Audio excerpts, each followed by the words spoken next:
Hi, hello, hey, hi, hello.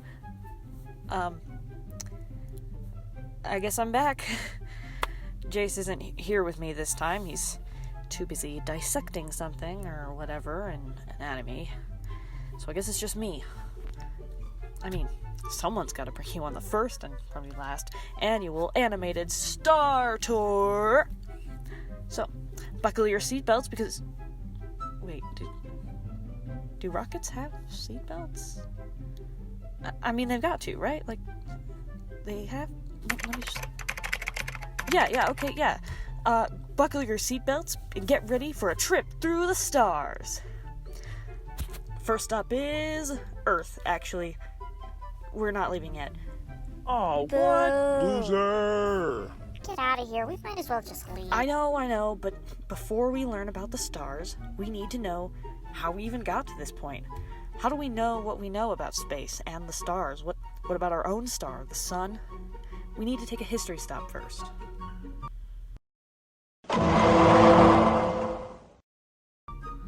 Consistent records of solar observation date all the way back to the Babylonians. Even though by star standards our sun is pretty average in basically every way, it's such a big part of our lives and an important part of our survival that we've idolized it, often even deified it from day one. Okay, look, I wasn't there on day one, but just let the saying be, okay? The Greeks, the Romans, the Egyptians, the Babylonians, the Chinese, basically any ancient civilization you can think of had a sun god in their religion, so it's not that surprising that we would want to know more about it. Around the world, it was basically accepted that the sun orbited the Earth until the mid-1500s when Nicholas Copernicus, that's fun to say, when he said, Listen to this, though. and published his theory that the sun, yes, the sun, is actually the center of the universe and not the Earth. The Earth revolves around the sun. Nice going, Nick. Not everyone liked that, but it was true, and it was game-changing. Many years later, in the early 1600s, a whole bunch of dudes decided, hey, telescopes have been invented. Why don't we get a better look at the sun? Because nothing is better than some good old-fashioned retinal damage. One of these guys was, I don't know, you may have heard of him, Galileo. Galileo! He noticed some dark spots on the sun. Had that been all, it might have just been like, huh. But Galileo Jesus, how many more Galileos do you want? also noticed that those spots moved across the surface. This information was very important for helping us understand how the sun works and likewise other stars. We came here for a star tour, not school. Okay, but this history is important to understand what we know now.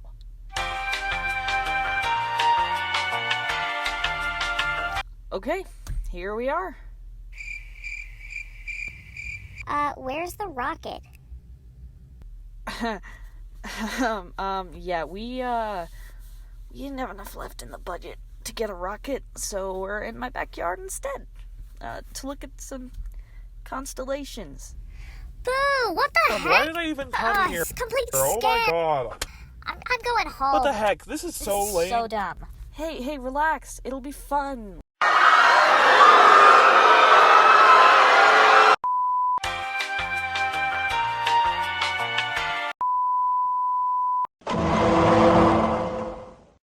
Now, if you don't know Latin, this question is for you in this round of, what is this constellation supposed to look like? What do you guys think? I mean, the shape's pretty obvious. If you said a bear, what kind of bears are you looking at?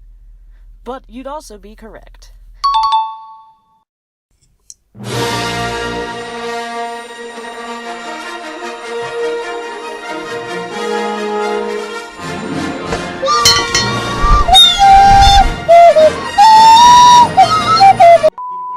Ursa Major, or the Big Dipper, is pretty easy to spot in the sky. You really only need to know the shape to see it.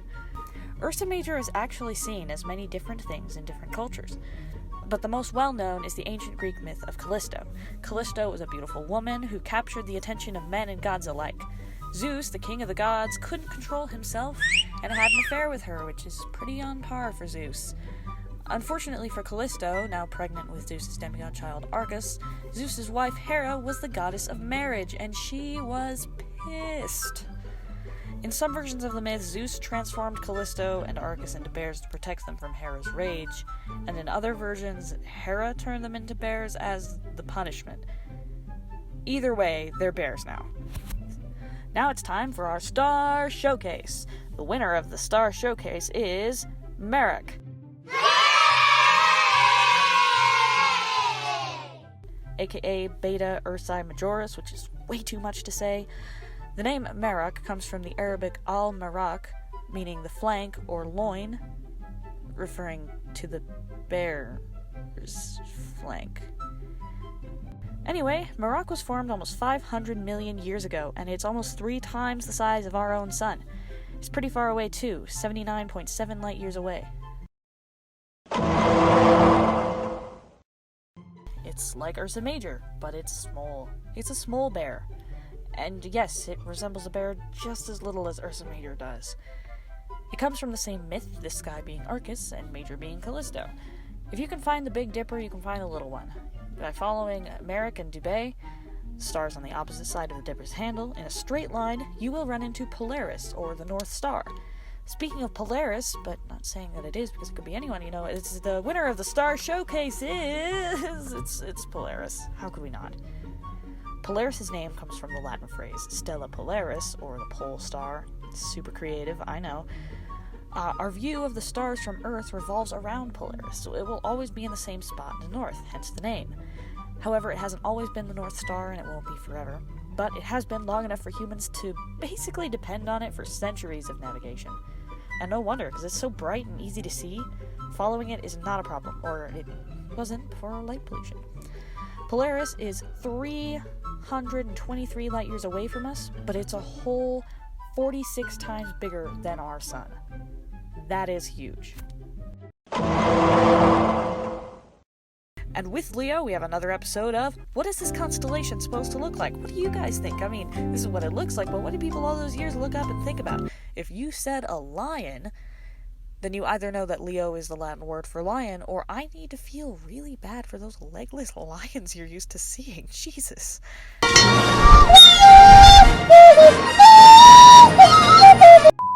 Okay. Leo is based on the Greek myth of Hercules. More specifically, the first of his 12 labors. Hercules was tasked with slaying the Nemean lion, or Scar if you're into Disney conspiracy theories, whose hide was completely impenetrable. So how do you kill an invincible lion? Easy, you strangle him to death with your bare hands. If you happen to have superhuman strength from the gods. Okay, Herc lucked out on that one, I guess. Anyway, he took the hide and sweet. Now he's got an invincible lion skin cape. Leo is on the opposite side of Ursa Major that Ursa Minor is on, so you can find it basically the same way, just the other direction. And that brings us to our Star Showcase. The winner of the Leo Star Showcase is Regulus, also known as Kalb al-Assad, Latin for the little king, and known in Arabic as the heart of the lion. See, because it's on the chest. Regulus is the brightest star in Leo, but Regulus is actually a quadruple star system, so 4 different stars that orbit each other, which is part of the reason that it looks so bright, even being 77 light years away from us. And another episode of What is this constellation supposed to look like? If you said Orion, you're cheating, and that's kind of lame, but you're also right. But what is Orion? He's a person. This is supposed to look like a person, I guess. I mean, really? How? Like... Anyway, if you're in the northern hemisphere, you'll want to look to the southwest of the sky, and in the southern hemisphere, northwest. It's easiest to spot if you find Orion's belt, 3 stars right next to each other in a straight line. According to Greek mythology, Orion was the son of Hyreaeus. He was a fantastic hunter, so great that he was hired by King Oenopion to slay ferocious beasts for the good of the kingdom. Orion got cocky, though, because that's how Greek myths go, and he said that he could slay all the wild animals on the earth. Gaia, the earth, she's like the Greeks' Mother Nature, but she will totally kill you. She was infuriated by this, so she sent a giant scorpion after Orion, who couldn't kill it, and was stung to death in his attempt to escape. Gaia displayed them both on the stars to remind people to be kind to animals, and also to leave Orion's memory in constant fear of the scorpion. Gaia's a savage. The myth aside, it's time for our star showcase. Our winner is Betelgeuse. But first you gotta say my name. I definitely did not choose this one because of the name. Leave me alone. Betelgeuse is a red supergiant that is almost 1,000 times bigger than our sun. The thing's freaking huge. However, lately it's been dimming in our sky. Betelgeuse is running out of power, or at least it was 642 years ago. Since it's about 642 light years away, the light that we're seeing now is actually from then. But it's likely that Betelgeuse is going to explode as a supernova, at least eventually. According to Andy Howell, an astronomer at Las Cumbres Observatory, quote, "That could happen tomorrow, it could happen in 100,000 years. We can't tell, but when it does, it'll be spectacular. It could get about as bright as a quarter moon, so bright you could read by it all night, and it'll stay really bright for months. You should even be able to see it during the daytime for about a year." End quote. So I'm not saying that I want Betelgeuse to die soon. Let's skip the tears and start on the whole, being dead thing. But also, I would love to be alive for when that happens. And no, I'm not gonna stop milking this bit, so it's time for another round of what is this constellation supposed to look like? Well, this one actually kind of looks like what it's supposed to. Yeah, it's supposed to be a set of twins, and yep, that looks like a set of twins. I mean, stick figures, sure, but like, yeah, I can actually see this one. Good job, Gemini. I'm impressed. Though I'd probably go see a doctor about whatever's going on with your leg there, Castor. Following the Big Dipper stars Megrez and Marek in a diagonal line, that should lead you straight to the head of Castor, twin McWonky leg. My leg! Gemini is based on the myth of the twins Castor and Pollux in Greek mythology. Castor was the fully mortal son of King Tyndareus, while Pollux was the demigod son of Zeus. Yes, again. I'm not totally sure that's how twins work, but it's Greek mythology, and gods don't have DNA, so whatever, let's just keep going. The twins joined Jason, no, not him, not my Jason, ancient Jason, original Jason, if you will. The twins joined him on the Argo. When Castor fell in battle, Pollux begged his father to revive him. Zeus agreed, and after their life on Earth, the two were celebrated in the stars. I'm not crying, you're crying, shut up. Star Showcase! The winner of our Star Showcase is actually both Castor and Pollux. I didn't want to choose one since they're named after the twins. So we'll start with Castor and move on to Pollux. Castor was the second brightest star in the constellation, second only to Pollux, and is one of the brightest stars in our sky. Part of this is due to the fact that Castor is actually 3 pairs of binary star systems, so 6 stars total, which is absolutely just crazy. It blows my mind.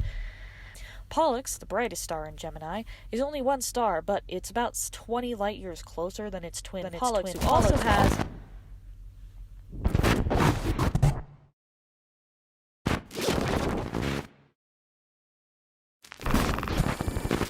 Hello?